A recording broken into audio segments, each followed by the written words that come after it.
Hello everyone, this video is going to talk about the clicking sound hard drives.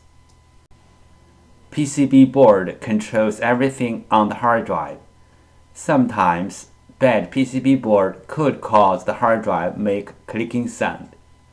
The solution: replace or repair the PCB board. The bad read-write head could cause the hard drive to make clicking sound. The solution: replace the read-write head. The bad motor could cause the hard drive to make clicking sound.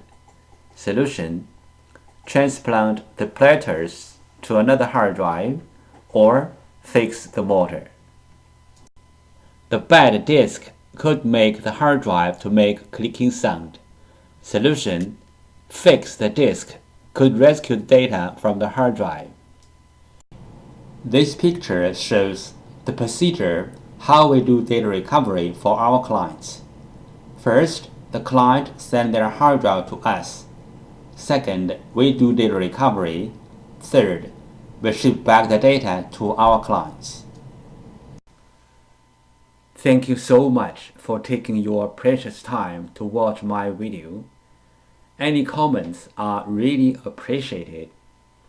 If this video is a little bit of help, could you please click on like to support me?